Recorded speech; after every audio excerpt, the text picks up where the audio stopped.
Bienvenidos a una nueva emisión de la revista Medicina y Salud Pública. Soy Diana Castañeda, reportando desde la redacción de Colombia para el canal MSP Latino, en donde hablaremos sobre un tema trascendental por esta época y es la discriminación por COVID.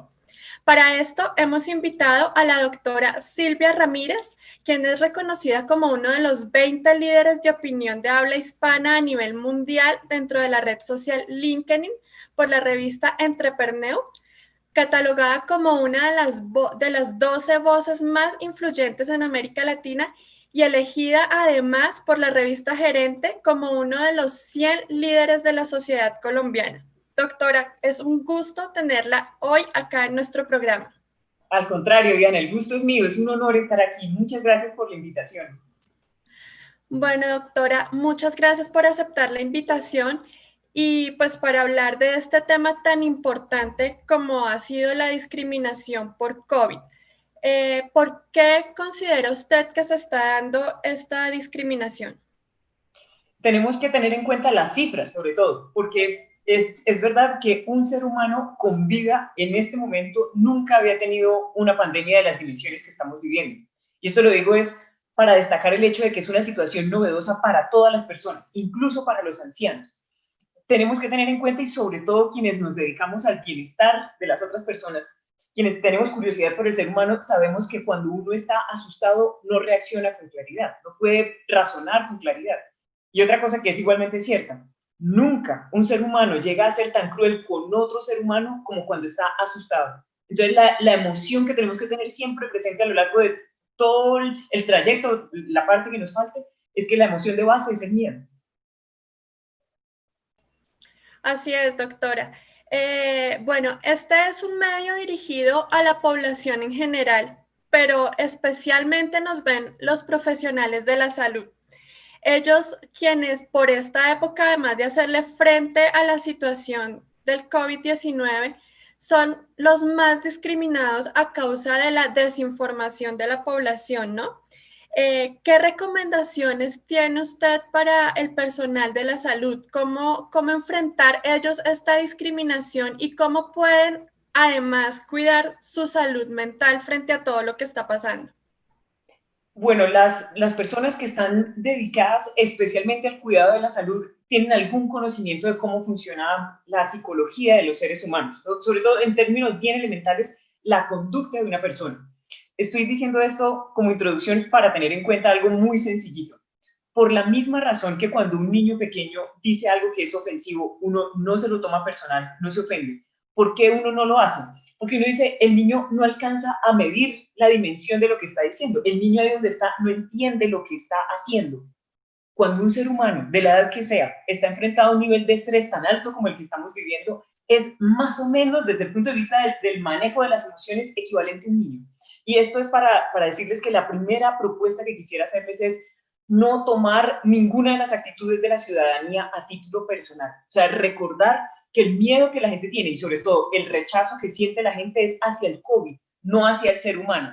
Claro, cuando ven a los doctores vestidos con sus batas y con la indumentaria de las personas que están al cuidado de la salud, se previenen más. Pero entonces, no tomarlo a título personal. Segundo, tuvimos en la humanidad la epidemia del VIH en los años 80. Gran parte de la prevención de la gente mermó cuando se hizo un esfuerzo institucional por comunicar cómo se contagia y cómo no se contagia. Y esto es también para decir, sobre todo a los directivos de las entidades que prestan los servicios de salud, hay que hacer una campaña de comunicación que, sin invitar a que se relajen las medidas de prevención, en todo caso contar cómo no se va a contagiar. Por ejemplo, que no es una enfermedad que pase por la epidermis, por decir cosas de estas, para que, pensando en la ciudadanía en condiciones, digamos, de mi abuelita, para que una persona como mi abuelita esté en la capacidad de saber qué puede y qué no puede hacer. Pero la clave sobre todo es no ir a tomarlo a título personal. Bueno, doctora, ahora bien, hablemos de los pacientes que han padecido COVID-19. ¿Por qué ese temor de las personas por contar que se han contagiado? Porque hay dos cosas que desde mi punto de vista nos importan mucho a los seres humanos. Yo he podido notar que nos importa creer en algo, Por eso la gente tiene esas peleas tan encarnadas por los partidos políticos, por la religión, porque a uno le importa creer o incluso creer que no cree nada. Eso es muy importante. Y lo otro que es muy importante es sentir que uno pertenece a algo. Para no ir más allá, a uno le pudo haber pasado, por ejemplo, que llegó a una reunión social, a un cóctel, a una cena, menos vestido de la cuenta, con una ropa más informal de lo que se necesitaba, y uno comprende inmediatamente, no pertenezco. Y eso se siente, eso, aun cuando parezca una reflexión muy superficial, la implicación cotidiana es toda. Cuando uno siente no pertenecer, incluso el dolor llega a ser físico. Uno siente una punzada que le atraviesa su corazón de no pertenecer. Y esto es para decir una cosa, quienes han tenido COVID tienen que superar la angustia de ir a ser rechazados, que si uno se fija es realmente el miedo que tiene la población carcelaria, o sea, cualquier persona que tenga algo en su pasado de lo cual sienta que se puede avergonzar, el miedo más grande es el rechazo. Es por eso que no nos animamos a decir. Por eso es tan importante la divulgación de qué puede contagiar y qué no puede contagiar la enfermedad. Así es, en este momento lo más importante es la información y no la desinformación, porque como es un virus tan nuevo, la gente se asusta y los mismos profesionales de la salud muchas veces no saben cómo actuar también ante este virus que pues nos cogió desprevenidos, ¿no? Es que hay mucha presión. Y bueno, y por cierto, volviendo un momento a las personas, a los profesionales de la salud, una cosa esencial que hay que defender es la motivación. O sea, uno lo que no puede permitir, las personas que están en los hospitales, en las clínicas, exponiendo su vida al servicio de la de los demás, lo que no pueden permitir es ir a desmoralizarse. Porque cuando uno se le acaba la fuerza moral, ya uno no es capaz de salir de la cama a la mañana siguiente. Si ese es el caso, si alguna de las personas que nos está viendo se siente identificada, quisiera hacerle un recordatorio. Pregúntese, usted hace tantos años, cuando llegó su momento de elegir su profesión, ¿usted por qué empezó? ¿Por qué dentro de todas las profesiones posibles habría podido ser ingeniero, contador público, abogado? No. Usted eligió alguna de las áreas de la salud. ¿Por qué? Yo quiero pensar que había una vocación genuina de servicio. Cuando uno recuerda eso, es decir, cuando uno recuerda que la razón por la que se pone la bata todos los días no es esperando el momento en el que le dicen gracias doctor o gracias doctora, no es eso. Eso es una consecuencia lógica y es bonito, pero no es esa la razón. Cuando uno recuerda que uno le dijo a sus papás en casa, yo quiero ser médico, por ejemplo, que no es mi caso, tengo otra profesión, cuando uno recuerda por qué empezó, le queda más fácil atravesar esto. Y esto, en términos bien sencillos, es recordemos que nosotros prestamos el servicio a la sociedad como un fin en sí mismo. Hacemos nuestro trabajo por el gusto de hacerlo y no por esperar algo específico a cambio. Eso le mantiene a uno la fuerza moral en estos días tan difíciles. Así es, doctora. Y usted habla algo muy importante y es no tomarse las cosas a título personal. Sin embargo, se habla que la discriminación es un nuevo síntoma de este nuevo coronavirus. ¿Cómo no dejarse afectar y cuidar al mismo tiempo la salud mental? Hay que hacer un esfuerzo grande, porque cuando uno recibe el trato discriminatorio, y lo digo yo en mi propia familia, cuando tengo que salir a hacer diligencias y vuelvo, mi mamá es un paciente inmunosuprimido, entonces por un trasplante que recibió. Cuando ella me ve a mí, que me quiere mucho, pero cuando me ve entrar, se previene muchísimo. Yo no puedo evitar sentir el dolor, aun cuando entiendo todo, no puedo evitar sentirlo. Entonces, lo primero es, no tratemos, cuando sentimos la discriminación, no tratemos de negar que la estamos sintiendo. O sea, uno se da cuenta porque uno es un humano, e incluso en términos más elementales, uno es un mamífero que se da cuenta que lo están segregando. Lo primero. Lo segundo, permitirse sentir eso. O sea, está bien si la persona que nos está oyendo es un profesional de la salud, incluso es psicólogo o es psiquiatra y siente cosas, está bien. Porque no se le olvide que usted sobre todo es un humano. Lo tercero, y esto exige un poco de disciplina. El trabajo grande de nuestra parte es volvernos observadores de nuestros sentimientos. Haga de cuenta como si uno estuviera fuera de sí, observando la escena, y uno se ve a sí mismo entrar a su casa o entrar al consultorio y se ve interactuando con los demás. Cuando uno se vuelve observador de la conducta de uno mismo y de sus sentimientos, le queda más fácil decidir qué va a hacer a continuación. Y lo cuarto es lo que habíamos dicho en la primera parte de esta conversación. Tenemos que recordar que la obsesión de la gente es contra el coronavirus, no contra nosotros. Y que lo que pasa es que nosotros les recordamos la existencia del coronavirus. Bueno, porque otra cosa es también muy importante. Las personas que tienen otras profesiones que no son afines a la ciencia, cuando piensan en el coronavirus, lo que tienen es un concepto, porque no lo pueden ver porque no saben cómo es la visión de algo en el microscopio. Es casi como un mito. Nosotros venimos siendo la encarnación del mito. Entonces, recordemos, siempre el conflicto es contra la enfermedad. Sí, usted acaba de decir algo muy importante y es que pues a nivel familiar, ¿no? Las relaciones personales. Usted también ha participado en la presidencia de la República aconsejando sobre cómo cuidar las relaciones durante el confinamiento. Si bien es cierto que se han ido abriendo sectores económicos, el virus sigue y pues la población debe ser consciente que debemos seguir manteniendo la distancia social, debemos seguirnos cuidando normal. ¿Cómo conservar y cómo personales durante la pandemia? Hay dos cosas que me parece que hay que tener en cuenta. Uno, evitar la actitud de que sea lo que Dios quiera.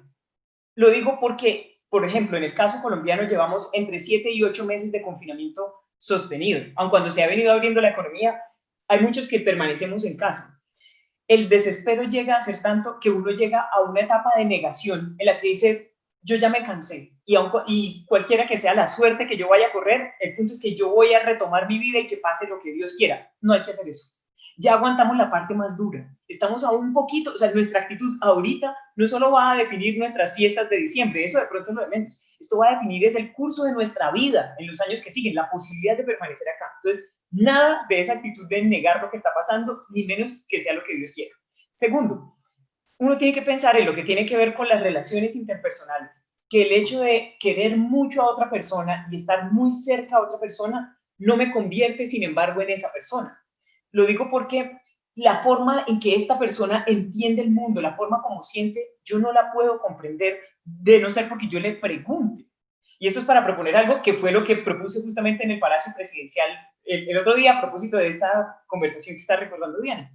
Le decía al señor presidente, la clave es que en nuestra ciudadanía hagamos el esfuerzo por preguntar a nuestra pareja, a nuestros hijos, a las personas que conviven con nosotros, mire, si yo quisiera ser la mejor compañía que usted pudiera tener para atravesar este tramo de nuestra historia, ¿qué podría ser yo? O sea, ¿qué actitudes puedo yo tener para asegurarme de yo ser una buena compañía para usted? Teniendo en cuenta que lo que más siento por usted es amor y quiero que estemos bien. Eso que parece, claro, yo estoy haciendo la pregunta en mis términos, cada cual lo hará en los términos de que funcionen en su casa, pero esto que parece tan infantil tiene un impacto muy grande porque la otra persona va a sentir, caray, a esta le importa yo cómo me siento. Lo que eso cohesiona las relaciones interpersonales es grandísimo. Así es, doctora. Muy importante lo que acaba de decir. Y pues ya para terminar, usted como una de las personas más influyentes en temas de liderazgo a nivel mundial, ¿qué nos puede aconsejar para convertir esta adversidad que estamos viviendo a nivel mundial, que se ha presentado pues por la pandemia, en una oportunidad? Lo primero que hay que recordar es que la primera expresión de liderazgo que un ser humano tiene que tener en la vida ha de ser en relación consigo mismo.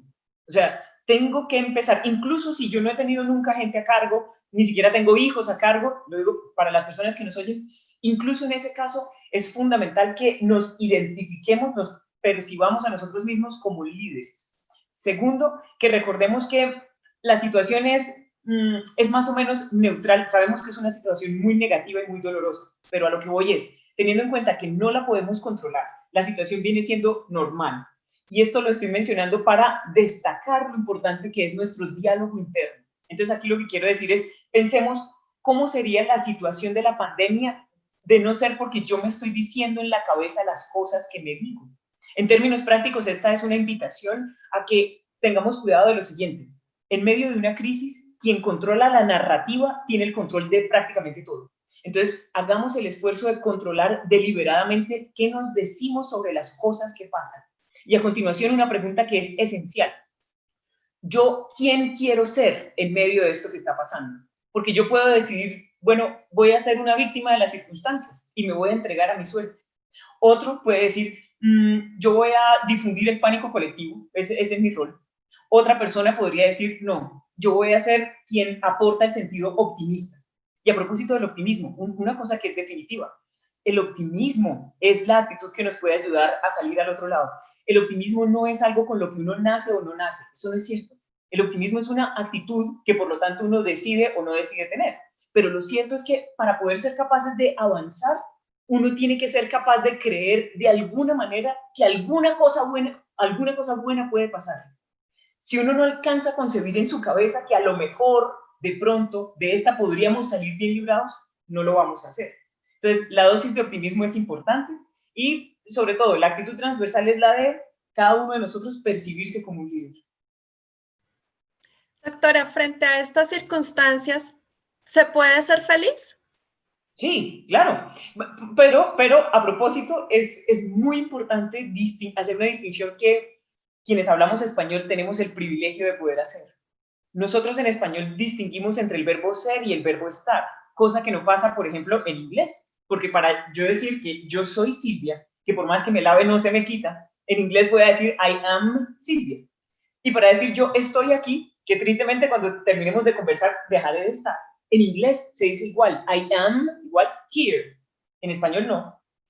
Eso nos lleva a pensar dos cositas. Primero, que una cosa es ser feliz y otra cosa es estar contento. No es lo mismo.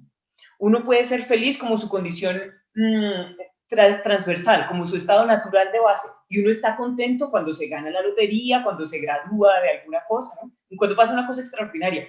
Pero la aspiración no puede ser a estar siempre muerto de risa. Primero, no es posible. Segundo, es insostenible. Y tercero, sería sospechoso. Entonces, no hace falta.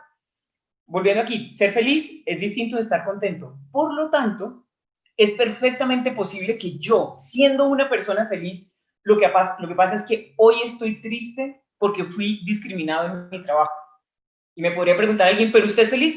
Yo soy inmensamente feliz, pero es que ahora mismo tengo el corazón arrugado porque me hicieron mala cara en el hospital, por decir algo.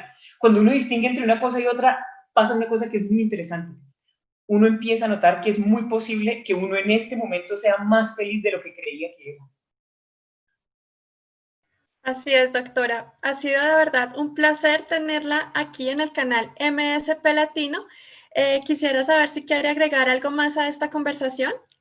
El gusto es todo mío. Lo que quiero agregar es que tengo recuerdos hermosísimos de Puerto Rico. He tenido el gusto de hacer yo hago conferencias de felicidad, de liderazgo y de marca personal a nivel mundial. El año pasado tuve el gusto de visitar la isla y pasé fenomenal. Y lo otro que quisiera agregar es que quisiera extenderles una invitación a que me acompañen en las redes sociales. Estoy en todas partes. En todos lados aparezco como @Silvia, pero atención porque mi Silvia, la primera I es Y. Silvia Network. Y ahí está mi página web, está todo y podemos seguir en contacto. Doctora, muchísimas gracias de verdad por aceptar esta invitación y a nuestra audiencia espero que este programa haya sido de su total interés. Gracias por acompañarnos y no olviden activar la campana para recibir nuestras notificaciones y mantenerse al tanto de lo que pasa en el sector salud. Hasta una próxima oportunidad.